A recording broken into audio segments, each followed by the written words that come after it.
예, 문재인 정권은 어, 선거 이전부터 보수 세력을 괴멸시키겠다고 했습니다.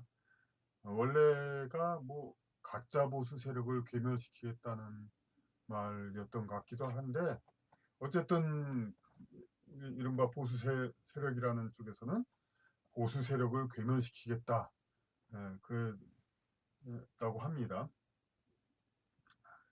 그러면은 당연히 이 보수 세력에서는 그 괴멸되지 않기 위해서 애를 써야 됐고, 그거에 대해서는 누차 이제 이야기를 했습니다만은, 그런데 문재인 정권 정부 쪽에서도 정부는 아니고 참 정권이죠. 예. 정말로 보수를 괴멸시키고 싶다면은, 물론 이 원론적인 보수 괴물이라면 있을 수 없는 얘기지만은, 예, 보수 세력 자기신들이 지칭하는 가짜 보수 세력을 괴멸시키려고 하면은 지금 현재 칼자루를 잡고 있기 때문에 그게 가능합니다. 근데 그걸 어떻게 식으로 그걸 하느냐? 그거는 현재 성행하고 있는 그런 무슨 적폐청산이라는 식으로 자꾸 전직에 있던 고위직 사람들을 어떻게라도 그냥 현미경으로 이제 들여다보고 그냥 털어내가지고 구실을 붙여서 감옥에 넣고, 이런 걸로는, 그렇게 해서 뭐 상대적으로 보수 세력이었던 쪽은 악한 사람들이었고 우리들은 선한 사람들이다, 이렇게 얘기하는 방식을 취하려고 하는데, 이걸 형식으로는 이제 통하는 것이 아니고, 그리고 아예 첫 정권이었다면 모르겠지만은 이미 또 이른바 진보 정권이라는 정권이 또 10여 년 동안 있었기 때문에, 그게 국민은 이제 아주 뭐 진짜 개돼지가 아닌 바에야 다 압니다. 이것이 이제 올바른 것이 아니라는 것은. 근데 그거 말고 방법 아니고도 할 수 있는 거, 그리고 정말로 보수 세력은 악하고 자기들은 선하다, 이렇게 이야기할 수 있는 방법이 있습니다. 그것은 무엇이냐면은, 그 이제까지 보수 정권이 지난 이명박근혜 정권 이외에도 김대중 정부 이전에도 있었던 수십 년간의 보수 정부에서도, 그리고 김대중 문제 노무현 정부, 그 당시에도 또 보수 정치권은 여전히 힘을 갖고 있었죠. 특히 김대중 정부 때는 여소야대였고, 그때도 역시 보수 정부가 안 했던 거, 보수 정권이 안 했던 거, 당연히 보수적 이념을 가지고 그리고 국민을 위한다면은 행하였을 정책이지만은 자신들이 이익 때문에, 이해타선 때문에 하지 못했던 것, 그것을 전격적으로 실행하면은 문재인 정부는 그야말로 기존의 보수 세력이 진정한 보수 세력이 아니라 이제 잘못했다, 자기들 말대로 악한 사람들이었다, 그렇게 몰아붙일 수가 있고, 그리고 그 보수 괴멸, 바라는 보수 괴멸, 그러니까 원론적으로는 보수 세력 괴멸이야죠. 예, 진짜 보수 괴멸이란 있을 수 없는 일이고, 그래서 그것을 어, 정말로 국민을 이렇게 하지 않았던, 그럼 그건 뭐 어떤 것이냐면은, 진보 쪽에서 주장하는 정치책과 보수 쪽에서는 그와 반대로 어떻게 주장을 해야 되는데, 이상하게 보수가 맞장구 치고 그러면서 진보 측에서도 상당히 추진했지만 보수 측에서도 못 이기는 척 혹은 그냥 같이 호응하면서 추진했던 그런 정책들이 있습니다. 그런 게 이제 두 가지만 예를 들겠습니다. 하나는 너무 많이 얘기해서 이제 또 그렇겠지만 이 어문 정책입니다. 당연히 국민 모두가 그러니까 의 권익을 옹호하고 신분제를 철폐하고 모든 사람이 다 기회를 갖게 하려면은 어, 어, 이렇게 현재와 같은 국영문 영어 사용 문제, 그것을 요구하는 이명박 정부 초기에 그렇게 광풍이 불었던 그런 영어 사용 강요로는 이게 그게 될 수가 없고, 그렇게 되면은 국민이 영어를 주로 쓰게 되면은 그거는 그 미국을 자주 오갈 수 있는 아주 부유한 사람들만 혜택을 얻지 일반 사람들은 그렇게 자기의 어떤 영어를 제대로 자기의 소양 교육에 보탬도 되지 않을 뿐더러 어, 도움이 안 됩니다. 영어를 많이 사용하는 건. 거듭 말하지만 우리 언어의 중추는 한자어들이고 이 한자어를 제대로 교육하고 그런 교육을 이 진보 정파의 아주 이제 이 민족적 진보 정파 거듭 말씀드리지만 그러니까 이 고려 신라 고려 때의 우리 민족이 아닌 조선시대 북에서 내려온 그 여진족 이 비한자 문화권이죠. 그들이 이제 주도하는 이제 일부 진보 정책에 의해서 그 단글 전형이 밀어붙여졌지만 이 보수 정부라면 당연히 보수 정권이면 이것을 막았어야 되는데 못 이기는 척 그렇게 다 받아들였던 것이죠. 그런 결과 이제 국민 대다수는 이제 그 어떤 국내에서는 제대로 된 소양을 배울 수가 없게 되니까 계층 분화가 되죠. 국민 모두가 자기의 능력에 따라서 한자어를 많이 알 수 있는 사람 많이 알고 적게 알 수 있는 사람은 적게라도 알게 해가지고 영어는 완전히 알지 않으면 사실상 거의 뭐 소용이 없습니다. 일상어에 이렇게 끼워서 쓰는 거 말고는 자기의 어떤 지적인 언어 그 하나에도 도움이 안 되고 완전히 영어를 책을 완전히 읽을 수 있는 그 정도 수준이 아니면은 대충 조금만 하는 거 가지고는 안 됩니다. 하지만 한자어 자체는 우리말이기 때문에 그러니까 아주 깊이는 아니어도 일상적인 수준만 알아도 1200자, 1000자 내지 2000자 그 정도만 알아도 충분히 그 일상적인 그 지성은 가질 수가 있습니다. 물론 이제 그러니까 마치 뭐 한자를 영어하고 똑같은 차원에서 그렇게 어, 왜곡하려는 그 여진족 그 부류의 그런 이제 생애에도 벗어나야죠. 그러니까 그런 이제 특정 민족주의가 아닌 진정한 진보 정치, 그러니까 진보라기보다도 이제 국민을 위한 정치라면은 당연히 이건 보수 진보를 떠나서 그 한자 교육을 제대로 하고 국민 어문 정책을 완전히 자유화를 시켜야 합니다. 근데 현재 실적인 거는 그러니까 현실적으로는 보수 진보 정파 모두 다 그러니까 아무런 서로 견제도 안 하고 왜냐하면 국민을 위해서는 이게 전부 다 응? 뭐 한자와 모든 어문 정책을 그걸 자유화시키는 것이 옳지만은 그렇게 하면 이제 지도자 그 어떤 기성 정치권과 기득권층이 국민을 다루기엔 좀 불리하니까 이걸 서로 담합해서 이렇게 어, 한글 전용 정책을 계속 하고 있는데 이것을 이제 점차적으로 그러니까 박근혜 정부 때 있었던 초등학교 안쪽 교육 그것을 브레이크 걸지 않으면 물론 브레이크를 건다면 만약 그건 용서받지 못할 것입니다. 걸지 않으면 물론 더욱더 자유화를 시켜서 그야말로 보수 정권이 정말로 했어야 할 일을 이제 그 문재인 정부가 해버리는 겁니다. 그걸 가지고 보수 정치권이 항의할 수가 없습니다. 왜 우리가 특허내지도 않았죠. 그러니까 응? 저도 안 먹는 그냥 그런 거였는데 응? 그러니까 그것을 어, 해버리면 됩니다. 근데 이제 어문 정책은 워낙 또 국민 젊은이들한테 세뇌가 돼 있기 때문에 물론 국민 전체의 여론조사를 하면 교육을 정상화시키는 게 한자 교육을 정상화시키는 게 국민에게 정치적으로도 유리하지만은 지금 이제 여야 정파가 전부 담합을 하고 그것을 거론을 안 하기 때문에 그렇지 그 담합을 깨고 이렇게 해금을 시키면 그건 당연히 유리합니다.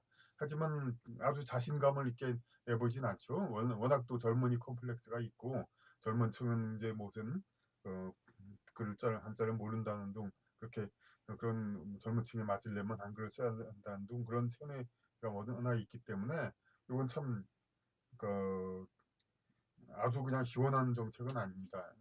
하긴 해야 되지만 또 하나 중요한 게 있습니다. 그 지금 보수정 진보 할 것 없이 이렇게 그건 이제 그 김대중 정부가 되기 전에부터도 그래 왔습니다. 그러니까 그 좌파의 어떤 키워드가 여성이니까 여성의 권익을 옹호를 하기 위해서 그런 이제 본질적인 여성의 권익 옹호 그거야 뭐 누가 뭐 어? 뭐라고 하겠습니다. 그런데 현실적으로 자꾸 여성의 권익을 옹호한다는 미명하에 그러니까 여성 할당 그리고 남녀 의무의 불평등 그리고 여성에 대한 편중 예산 지원, 뭐 이런 기타 차별적인 정책, 사회의 상류층은 그래도 남성 기득권층이 지키고 있기 때문에 그들은 별 상관이 없지만, 그러니까 중하위층 남성에게 굉장한 그 자괴감을 주는 그러한 여성 편중 정책, 이것이 계속해서 진행되어 왔습니다. 그 여성 국회의원 절반 할당을 비롯해서, 그러니까 남녀 공동병역 문제도 벌써 거론된 지는 20여 년이 지났는데 아직도 제대로 된 게 없습니다. 그리고 그 군대에서도 성평등 해야 된다면서 여성의 장교임관 그리고 장성도 만들어야 된다 그렇게 얘기를 하면서, 그러니까 더 힘든 장교는 여성도 하면서 사병은 여성을 안 하고 의무주병은 안아주고 있죠. 이런 뭐 최저임금, 인간의 노동력 착취, 그에 대한 최저임금을 이제 설정해야 되는데 그거에 턱없이 모자라는 음, 대우로 그 남성들을 이렇게 노동력을 착취하고 있죠. 이것은 똑같은 겁니다. 뭐 위안부 자꾸 비난하지만 여성의 역할을 이렇게 공적으로 착취하는 게 바로 위안부 아닙니까? 여성의 자신의 어떤 가진 것, 능력이라고 할 수 없어요. 할 수도 있겠고, 하지만 이제 여성 자신의 가치, 그것을 국가가 그 하물며 자국도 그러면 안 되는데, 더군다나 점령군이 이제 그러는 경우가 인류 역사는 좀 있었죠. 그런 것을 우리가 만약 그런 게 있었다면 정말 비난해야 될 일이죠. 여성의 그 가치를 국가가 강제로 징발한다면. 근데 남성의 가치인 노동력을 이렇게 국가가 터무니없는 조건으로 강제 징발하고 있습니다. 그 이유, 왜 이런 불합리가 계속되는가는 계속 앞에도 말씀드렸고, 근데 이게 계속 개선이 안 되는 게 바로 기득권 측에는 계속해서 이렇게 이제 할당, 여성에 대한 우대라는 미명하에 이렇게 에, 불평등 제도를 주고 있는 것이 유리하기 때문입니다.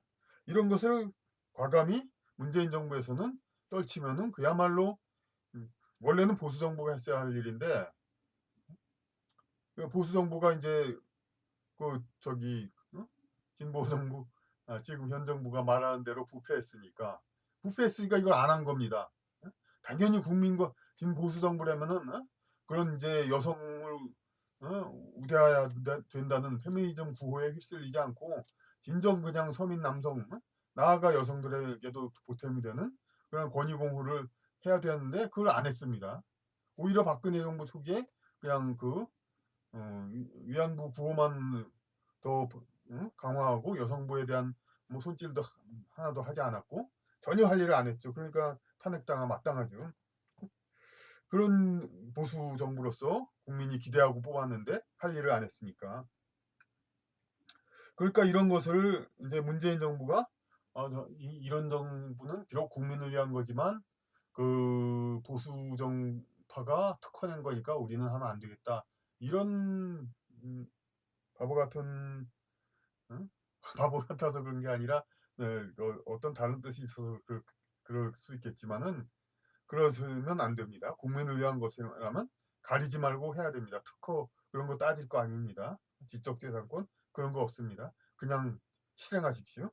다행히 그럴 비전이 약간은 보이는 것이 그 문재인 대통령이 그 탁현민 뭐 행정관인가 뭔가 그런 사람에 대해서 일개 그냥 뭐 그러니까 물론 그 사람이 아이디어 내 가지고 뭐 실제로 하는 영향력은 상당히 있겠지만은 어쨌든 그냥 뭐 괄호 안에서 일하는 사람인데 이걸 사람을 가지고 그냥 뭐 급진 정말 좌파죠. 진성 좌파 그런 사람들이 자꾸 이 사람 여성에 대한 왜곡되긴 그걸 한다고 그랬는데 일부 보수 단체라는 사람들도 단지 그쪽 사람이라는 것 때문에 또 동조를 하죠. 바로 이런 것이 보수 정권이 제대로 제할 일을 못하는 근원입니다. 상대방 사람이라고 해서 이념 그런 거 상관없이 공격만 하고 진정 보수적인 어, 가치에 맞는 보수 가치에 맞는 그런 것을 하지 않으니까요. 근데 다행히 이런 여성의 어떤 그 가치, 남성을 위한 어떤 행복을 주는 존재로서의 여성의 가치를 이렇게 많이 강조했던 탁현민 씨를 문재인 대통령이 이렇게, 물론 그 이유는 뭐 어떤 여러 다른 공헌이 많았기 때문이지만 그것을 뭐 동조한 건 전혀 아니겠고, 여하튼 간에 이것이 그렇게 그럴 정도로 흠은 아니다라고 한 것은 상당히, 그러니까 의미 있는 일로서, 적어도 이제 좌파 교조 이데올로기 거기에 밀려서 국민을 위한 그 정책을 전부 배관시할 그런 이제 진성 좌파 정책을 매달릴 그럴 정부가 아닐 수도 있다는 그런 희망을 갖게 하는 겁니다. 그리고 농담식으로 얘기했지만은 그 청와대 청원이 올라간 공동병역 청원 문제에 대해서도 이제 농담식으로 하지 말고 진지하게 해야죠. 그게 왜 농담입니까? 마치 그냥 과거에도 그 남성연대가 그런 데서 그 남성 병역 그런 거 하고 박원순 시장인가 그런 사람하고 같이 얘기를 하니까 그 그쪽 박 시장하고 그 같이 보통속한 진보 인사 그런 사람들이 시종일관 웃습니다. 그냥 어떤 그 젊은 남자가 째째하게 왜 여성하고 어떤 그 의무를 그 정도 군대 의무 그것도 못하냐 혼자, 그런 어떤 조소어린 그런 신종일관 웃음으로 일관했죠. 이것은 진지한 겁니다. 남성들에 대한 권익 침해, 그리고 사회 계층 고정 그런 의도입니다. 그러니까 이런 것을 탈피하고 여성이 권익을 정말로 국가적인 역할을 동등하게 하기를 원한다면은, 원래 이제 국가적인 신분, 남북 전쟁 때도 그 아직 노예가 해방이 완전히 안 됐을 때는 흑인들은 정규 남부 북군 그런 쪽이 되지 않았죠. 그리고 다른 뭐 여러 나라에서도 어쨌든 그 1등 국민, 이제 정식 국민이 아닌 사람들은 군대에 이렇게 나오질 않았습니다. 마찬가지로 지금의 대한민국 여성은 2등 국민이기 때문에 국가에 대한 의무를 지지 않는다고 해도 과언이 아니라 사실이고, 그리고 그 외국에서 흔히 한국의 여성 인권, 여성 그 지표를 했을 때 한국이 하위권에 나올 경우가 많습니다. 그것은 뭐냐면은 그렇게 혜택은 많이 주어지지만은 그런 그 국가 방위를 위한 최소한의 의무도 갖고 있지 않고 있죠. 물론 또 이걸 가지고 무슨 여성이 그럼 꼭 다 현역해야 되는 그런 또 말도 안 되는 소리로 또 눈 가리는 사람들이 있죠. 당연히 남자도 체력이나 뭐 적성에 안 맞으면 다른 직종을 하는데 당연히 이 여성도 공익근무라든지 더 좋은 출퇴근할 수 있고 숙소에 부담이 없는 그런 국가 병역 의무를 얼마든지 할 수 있습니다. 복지기관에 얼마나 많은 수요가 있으니까. 그러니까 이런 그 남녀 진정한 평등 정책을 문재인 정부가 과감히 수용하는 겁니다. 그러니까 그 미국에서도 그러니까 그 진보 정파에서는 자꾸 남녀 평균 임금을 동등해야 한다 뭐 그런 식으로 많이 얘기하고, 근데 이제 보수에서는 그 진정한 남녀 모든 사람의 서민들의 권익 옹호를 위해서 그런 것이 이제 현실적으로 되지 않는다는 거, 그런 것을 이제 강조하죠. 마찬가지로 물론 이제 지금 문재인 정부는 또 진보의 탈을 썼으니 어, 동등하게 뭐 이렇게 같이 하자, 임금을 최대한 비슷하게 하자, 이거를 이쪽 방향으로 추진할 거는 정말 말릴 수 없을 것 같습니다. 그것까지 사실 그거는 뭐 어차피 그 정권 창출에 공을 세운 사람들이 많은 사람들이 그랬기 때문에. 근데 그게 진정하다면은 공동적으로 국가적인 역할도 해야 되죠. 실제적으로 그 비교적 좌파적인 그 북한과 그 중국 전부 그 여성들에게도 병역 의무 혹은 공동적 의무를 부과합니다. 북한은 여성에게도 상당한 양의 병역 의무를 부과하는 거 여러분 다 알고 계시죠? 그리고 중국에서는 인구가 많으니까 모든 사람이 다 군대를 가야 되는 건 아니지만은 그 대학을 다니는 사람들, 적어도 국가의 엘리트가 될 사람들은 1학년 동안에 군사 훈련을 합니다. 정식 복무는 남녀 구분 없이 이제 지원하면 복무를 하지만 대학 1년 동안 군사훈련을 합니다. 그것은 이제 남학생이든 여대생이든 다 하는 겁니다. 그러니까 결국은 중국도 완전한 남녀 평등입니다. 그럼에도 불구하고 오히려 그러니까 중국의 여성 고위직 할당이 적은 것은 참 이게 중국의 더 오히려 중국 여성들의 그러니까 참 너그러움을 참 생각하게 되죠. 그러니까 뭐 국가 기여 면에서 완전히 동등한데도 그러니까 이거 하여튼 자꾸 워낙 근데 민감하고 중요한 얘기니까 자꾸 옆으로 새고 다른 얘기들이 많아지는데 중요한 건 그러니까 문재인 정부가 보수를 완전히 괴멸하려고 싶으면은 이제까지 그러니까 꼭 보수랄 수도 없습니다. 이게 진보 그 이데올로기 교조주의 그 광풍에 밀려가지고 상대적으로 좀 온건 진보라든지 보수라면 그걸 좀 브레이크 걸고 막아야 하는데 그러한 정책을 보수의 탈을 쓰고 하지 못했던 중도 보수니 보수 그런 정파들 했던 거 그것을 하는 겁니다. 어문 정책 잠깐 앞에도 얘기했고 그 남녀 평등 정책 이런 것도 진정한 평등 정책 그것을 해야 됩니다. 국가 의무의 평등 이런 것을 하면은 정말로 그러니까 이때까지 보수 정파는 뭐였느냐 진정한 보수가 나와야 한다 그런 식으로 해가지고 앞으로 이 보수 정파는 오히려 그냥 더불어민주당 내의 상대적인 보수 세력적인 사람들이 뭐 맡게 될지도 모르고 그런 뭐 여러 가지 지각 변동이 있을 수도 있습니다. 이렇게 진정한 국민을 위해서 한다면은 물론 이건 또 다른 자유한국당도 마찬가지로 지금이라도 진정한 이제 국민을 위한 보수 정책 맨날 그냥 기득권층의 어떤 제야에도 기득권층이 그런 압력에만 밀려가지고 허구한 날 경제정책에만 물론 경제정책 중요하죠. 절반은 된다고 봐야죠. 하지만